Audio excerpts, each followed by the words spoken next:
since the '92 Blue Jays.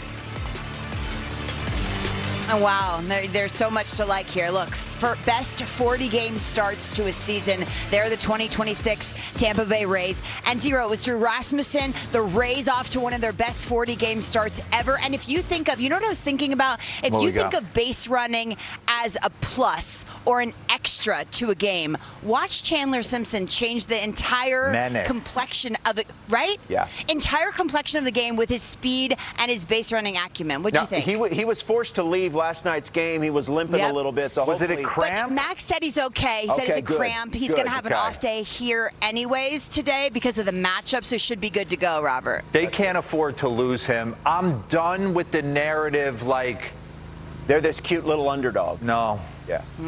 They got 3 dudes in the middle of their order that I've been saying that will hit in the middle of the order of probably 28 other teams in the big leagues.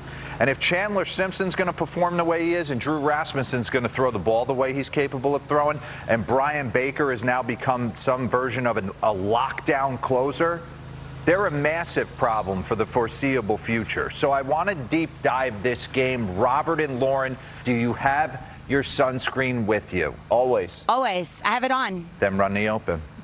Let's go. The scam list, I'm Italian, henceforth, I'm willing to take chances. It doesn't matter. It's not a scam. Okay. But those toenails could give a shark some problems. Good now, Robert. Are you kidding me? That was the day we found out about the toenails when we shot that open. Exactly. And we were never the same. You know who cuts their toenails? Hey, I played with a guy who used to blow dry his feet. Rajay Davis. Yes. He said, I got to take care of my moneymakers. You know who's got to take care of his moneymakers? Chandler Simpson. This dude's a menace to society on the base paths. He took over this game in the 4th inning, manufactured a run by himself, and if he's going to hit like he hit last night, pause this. Give me the full screen. 13th in the league in average. This is season stats with MLB ranks. Not punching out, not whiffing, 14 stolen bases. His outfield, which was a problem defensively last year, he's now 6th. Sprint speed tied for 8th. That's wrong. I know it's right, but it's wrong if you're watching them with your eyeballs. Okay, let's get back into it. Because Kevin Gausman in the 1st inning, 99.9% of guys, he's able to take his time, take a deep breath, corral that baseball, flip it to first. Not with Chandler Simpson. The motor is just too much, that it forces you to play on your toes. I talk about this a time or two as well. When I was first coming up, pause this, in Miami, when we play the Marlins, Juan Pierre, Luis Castillo, when I was over with the Texas Rangers and we'd go to Seattle, Ichiro, they put every infielder on notice. Everything, your clock just gets turned up a notch. I wanted to show, it's like a speed skater in the Olympics going 1st to 3rd. How easy he does this on Junior Camanero's knock. Never breaking stride, everything looking perfect. And then the ultimate, pause it. Top 4, 3-2 count. Watch him manufacture a run by himself. Run this. 95% out probability on that play. He beats it out. Now he gets Kevin Gausman to balk. They don't call it a balk by the first base umpire. What he calls is 3rd disengagement.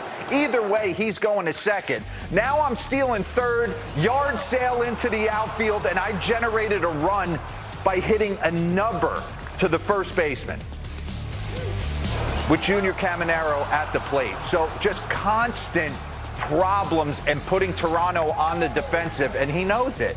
He knows it. But if he's going to hit like this, watch this, a ground ball to short, back pocket. See you later. Just unbelievable to watch him get after it. And if he's going to play D and he's going to hit like this and he's going to set the tone for the Jonathan Arandas, Yandy Diaz, Junior Caminero, those are 3 absolute beasts. You see him getting down the line. Fastest average home to first base since the start of 2025. 3.98 seconds. It was awesome to watch him kind of take over that game last night. Okay? Let's get into Drew Rasmussen, because I don't think the world knows how good this guy is. Okay? We've had Nick Martinez have an awesome start. We've had Steven Matz have an awesome start to the season. But this is their guy. We're going to let McClanahan slow play it into the season. Drew Rasmussen has to be perfect. And last year, we're going to bring up a board right here. Last year in 2025, 31 starts. He was 10-5 with a 2.76. And since the start of 2022, it's Tarek Skubal, Blake Snell, and Drew Rasmussen, 2.82 ERA. How does he get after it? He's got a bully fastball. He's got 3 variations of that fastball, a la Cam Schlittler, with the cutter, the sinker, and the four-seamer. He's got a bulldog mentality, and he gets a ton of weak contact. I want to take you to the first inning. Talk about bully fastball. He knows he's got a lead. He takes the mound with a 3-0 lead. Here's George Springer coming back from the toe. The fractured toe, he fouls it off his back toe. Run that back for me real quick. You want to talk about bullying? I foul you off your toe. You're worried about doing it again, and I just elevate four-seam by you, and you're late on it. Vlad Guerrero comes up with 2 outs. He goes cutter away, 2 pitches in a row, works it to a 3-2 count, gets Vlad elevated heater right here. Pause. 3-2 with a 3-0 lead. Here you go, Vlad. Your attack angle's been a little low to start the year. Four-seamer, middle away. Punch ticket. Awesome. 3 different variations of a heater. Highest run value on four-seam sinker cutter combination since the start of 2025. Drew Rasmussen at 36. Paul Skeens, Brian Wu, Schlittler, Gosman last night. Gosman had good stuff. He was just missing his spots. They were asking for elevated. He was leaving it middle, and his split didn't have any depth until later innings. So here you go. So 3 different variations of one pitch, ton of weak contact. I want to dive in. Four-seamer to Jesus Sanchez. Four-seamer to Jesus Sanchez. Cutter in off. I get you in swing mode, and then I get you off the barrel. Weak contact all night. Sinker, Ernie Clement, pop-up. And it's not 92 to 94. We're working at 97, 98. And he's got Taylor Walls to the window to the walls. Playing shortstop for him. So again, attacked righties, and we're going to bring up this board pitch usage-wise. He attacked righties with 90% some version of a fastball. You combine all of these versus right-handed hitters, almost adds up to 90%. You're getting a heater, some version of it. Lefties starting to incorporate that changeup. And when he had to empty the bucket in the 6th inning against Dalton Varsho, he goes four-seam cheeser, and then he goes changeup down the way, hands it to the bullpen, and they grab a W. So to watch Chandler Simpson go about it, to watch Drew Rasmussen go about it was special. And then I was sitting there, Okamoto, Gosman. Now let's give love to Andres Jimenez, because I think the reason Bo Bichette is not in Toronto anymore is because Andres Jimenez proved not only was he the best defensive second baseman, I can move over to short in our biggest games in the World Series, play shortstop. Here he is, Game 7, making it happen. One of the best infield defenders in our sport, and what does that allow? Ross Atkins to think a different way. We don't have to empty the bucket for Bo Bichette. We can bring Ernie Clement to second base. We can incorporate Okamoto. We could throw a bag at Dylan Cease. We could do different things with our finances because Andres Jimenez can play shortstop for us.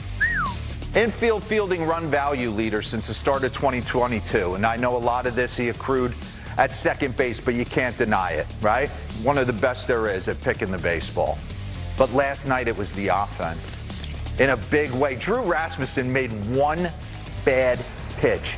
He's got a bully mentality in a 5-0 lead. He's coming after Andres Jimenez, sitting in the 8th spot right there with 2 outs. Tries to go four-seamer away, leaves it middle in, and what does Andres do? Quick snatches them for a 3-run bomb and gets them right back in it. And what I loved about this, kids at home, run that back. You want to talk about pulling your hands in? Watch him drive his hands in towards his body to get on plane with this pitch. Absolutely gorgeous. Slow heartbeat, and then he gets left on left right here. He doubles up, leaves it a little up above the belt. And like you said, Robert, big pop. And there once was a time where this guy I think we have one more board. He hit 17 in 2022. He hit 17 and had an 837 OPS for the Cleveland Guardians in 146 games. He Maybe finished 6th in AL MVP voting in 2022, and he's on pace for a career 20 pumps in 2026. So elite defense, big night, but the story's the Rays right now. Yeah. They're good. Really good. Yeah. Shane McClanahan goes tonight. Patrick Corbin will get the start for the Toronto Blue Jays. Al Leiter is going to talk a little bit more in this show about Shane McClanahan and his journey back to the big leagues. All right. Something to keep your eye on real quick that I kind of never got real mention. Out of the blue, Jonathan Rand got just blown up in the back right there. You could tell there was a little, what's going on here? Stealing signs, something. He's Jonathan Aranda is a big part of that offense for sure. Let's go to Baltimore.